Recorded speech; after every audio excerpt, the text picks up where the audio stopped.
A small no can reveal more about respect than 100 easy yeses. The practical test is whether disappointment stays honest or turns into debate, guilt, punishment, or a threat to the relationship. You decline a small request. The request was ordinary, but the response suddenly makes your character, loyalty, or gratitude the issue. Separate the feeling from the behavior. Disappointment can be honest. The test is whether that disappointment leaves your answer intact or starts charging you for keeping it. Psychologically, once a no is framed as rejection, guilt can make restoring warmth feel more urgent than protecting the original choice. That is why one ordinary request can suddenly feel like a verdict on the relationship. Maybe they say, "After everything I do for you," when the current request has nothing to do with those earlier moments.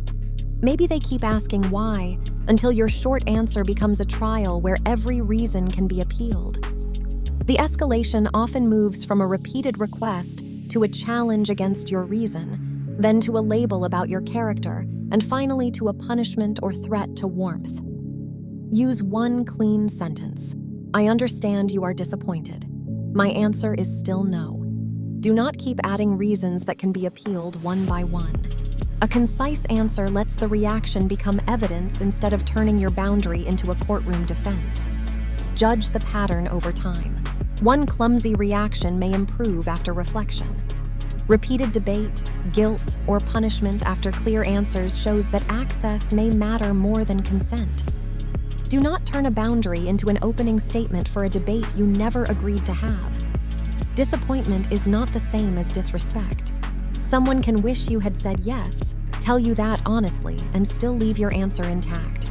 The warning begins when their feeling becomes a reason your boundary should disappear. Repeated why questions can look like curiosity while functioning like an appeal process.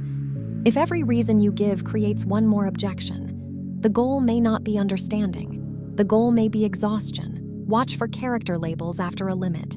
Selfish, cold, difficult, ungrateful, or dramatic can turn a practical choice into a trial about who you are.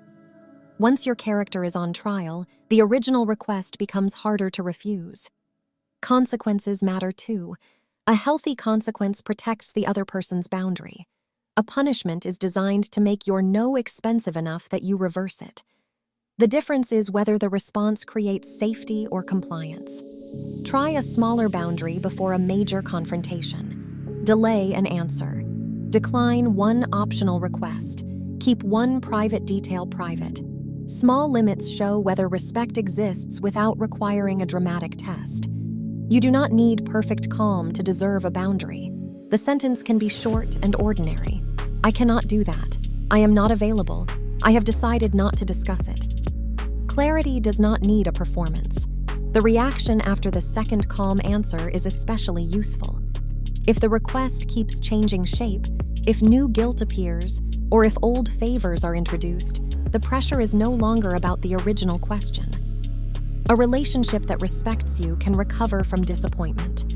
It does not require instant agreement, but it does require the ability to hear no without taking your dignity, history, or belonging hostage. If safety is a concern, boundaries may need distance, documentation, or outside support instead of a face-to-face test. The goal is protection, not proving the pattern to the person creating it. The final metric is agency. After the conversation, do you still own the choice, or are you only calculating which answer will restore warmth? That difference is the heart of the boundary test. Boundary pressure often escalates in stages. First comes the question, then the request is repeated with softer wording, then your reason is challenged. Finally, the conversation turns toward what your refusal supposedly says about you. Recognizing those stages helps you stop earlier. You do not have to wait for a cruel insult or dramatic threat. Repeated pressure after a clear answer is already information. Watch for bargaining that ignores your actual limit. What if it is only for an hour? What if nobody finds out? What if this is the last time? A smaller version of the same violation is still the same boundary being negotiated. A pause can protect you from automatic yeses. Say that you will think about the request and answer later. Someone who respects your decision can tolerate that space. Someone who depends on urgency may try to close it immediately. It also helps to decide which boundaries need no explanation. Privacy, time, money, physical access, and emotionally loaded conversations may need a clear answer before they need a full story. If you change your mind freely, that is your choice. The important question is whether new information changed the decision or whether pressure simply made holding the original answer too expensive. Afterward, do not grade the boundary by whether everyone stayed happy. Grade it by whether you were able to be honest without abandoning yourself to manage someone else's reaction. Respect is not proven when your answer is convenient.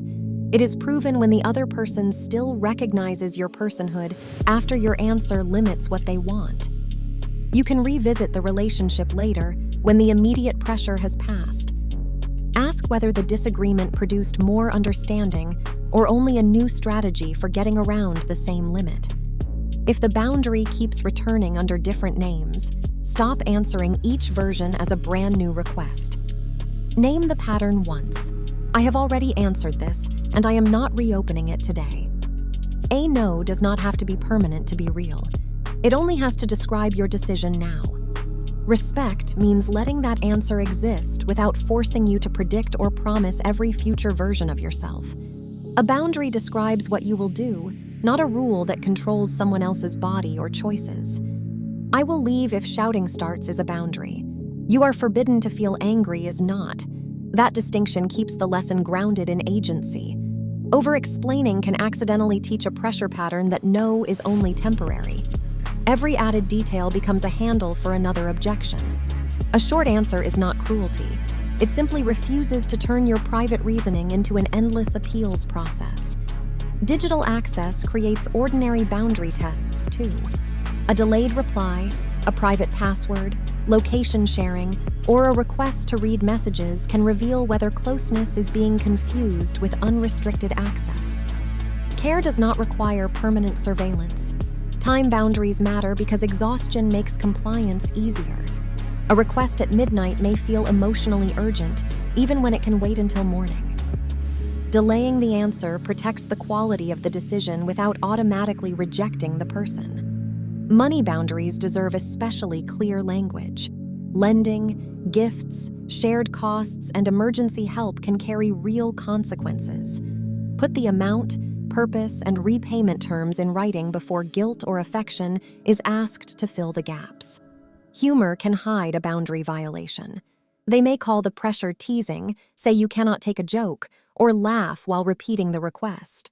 The useful question is whether the behavior stops once the limit has been made clear. A consequence and a punishment are not identical.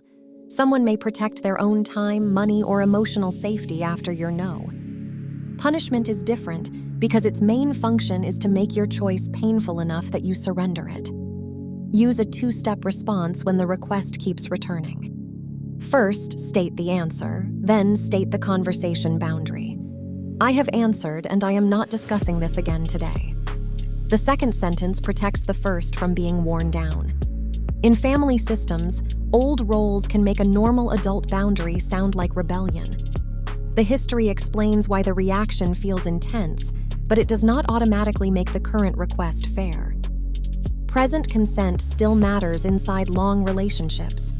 At work, a boundary may need professional framing rather than emotional language. I can complete a by Friday or be by Friday, but not both, keeps the limit tied to capacity and leaves a clear record of the trade-off. If you decide to change your answer, name why. New information, new capacity, or a freely reconsidered preference preserves agency. Changing it only because warmth was withheld teaches the pressure that escalation works. Repair after a poor reaction is possible. The other person can acknowledge the pressure, stop relitigating the answer, and behave differently at the next limit. Respect is measured not by never feeling disappointed, but by what happens after disappointment is recognized. The most useful review happens after your body settles. Ask what you originally chose, what argument changed the emotional temperature, and whether the final answer reflected new facts or simply the need to restore peace. The point is not to make every no permanent. It is to let a real decision exist without forcing you to predict, defend, or surrender every future version of yourself. If this made the pattern clearer, subscribe for more practical psychology breakdowns like this.